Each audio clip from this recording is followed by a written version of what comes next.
दुनिया की दवाएं तैयार करने वाली सरकर्दा कंपनियों में से एक कंपनी ब्रिस्टल में सिस्क्वाब ने हैदराबाद को लाइफ साइंसेज का मरकज करार देते हुए कहा कि हैदराबाद का इंतखाब उसके साइंस, टेक्नोलॉजी और इनोवेशन सेंटर के क़याम के लिए किया गया है। कंपनी 100 मिलियन अमेरिकी डॉलर यानी 820 करोड़ रुपए की सरमायाकारी करेगी और 1500 अफराद के लिए रोजगार के मौके फराहम करेगी। यह सेंटर जारिया साल के तीसरे सेमाही तक हतमी शक्ल इख्तियार कर लेगा। दवाओं और आईटी और डिजिटल इनोवेशन की सलाहियतों की तोसी से मुतालिक कंपनी के मंसूबे के हिस्से के तौर पर यह कदम उठाया गया है। वज़ीर आईटी तारक रमा राव ने याददाश्त मुफाहमत की तकरीब के दौरान कहा कि ब्रिस्टल कंपनी के वाइब्रेंट इकोसिस्टम का हैदराबाद में वो इस्तकबाल करते हैं। यह फख्र की बात है कि कंपनी ने हैदराबाद का इंतखाब किया है। उन्होंने कहा कि उनका यह मानना है कि यह कंपनी पुरअसर काम के लिए हमारे टैलेंट से भरे अफराद को मौका फराहम करेगी।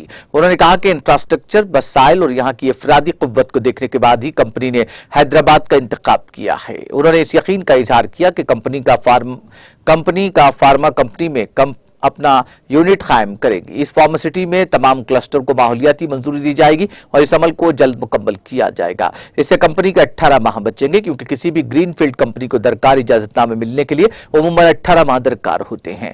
बीएमएस कंपनी के नुमाइंदों ने कहा कि शहर हैदराबाद ने गुज़िश्ता 5 सालों में गैर मामूली तरक्की हासिल की है। कंपनी के नुमाइंदों ने इंकशाफ किया कि उनकी कंपनी अगले 3 सालों में तकरीबन 1500 मुलाजमीन की खिदमत हासिल करेगी और $100 मिलियन की सरमायाकारी करेगी। उन्होंने वाज़ेह किया कि उनकी कंपनी आईटी, टेक्नोलॉजी, इख्तिरात और टिप्स से मुतालिक शोबों में सरगर्मियां अंजाम देने जा रही है। కంపెనీలో ఒకటి వాళ్ళు ఈరోజు హైదరాబాద్లో మన తెలంగాణలో ఒక $100 మిలియన్ పెట్టుబడితో 1500 కొత్త ఉపాధి అవకాశాలు సృష్టిస్తూ ఒక సెంటర్ ఏర్పాటు చేయబోతా ఉన్నారు ఇక్కడ. దానికి వారికి హృదయపూర్వకంగా డాక్టర్ సమిత్ హిరావత్, అదేవిధంగా క్రిస్, అదేవిధంగా ఫ్రాన్సిస్ వారందరికీ కూడా బ్రిస్టల్ మ్యాథ్స్ గ్రూప్ నుంచి వచ్చిన బృందానికి హృదయపూర్వకంగా స్వాగతం. నేను మొన్ననే మీ అందరికి కూడా విజ్ఞప్తి చేసినట్టు తెలంగాణలోని జీవ ఔషధ రంగం, లైఫ్ సైన్సెస్ సెక్టర్ ఏదైతే ఉందో చాలా బలంగా ఎదుగుతూ ఉంది, చాలా బ్రహ్మాండంగా ఎదుగుతూ ఉంది. అయితే నేను మీకు మొన్న చెప్పాను $100 బిలియన్ బై 2028 అని. Looks like we have to actually revise it because we are growing much faster than what we had anticipated, and we'll discuss more with you in the days to come. రేపు నుంచి bio Asia కూడా ప్రారంభమవుతోంది.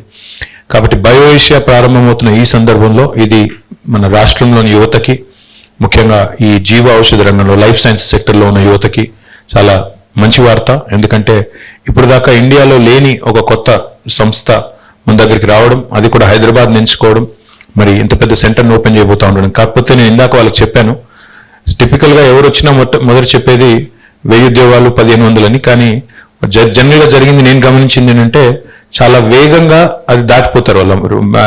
1000, 2000 అవుతుంది, 2000, 3000 అవుతుంది. That is what I have seen always. I'm just saying typically every organization that comes in with a certain number in mind tends to beat that or kind of cross that very, very quickly is all I'm saying. So I'm hopeful that BMS also will grow.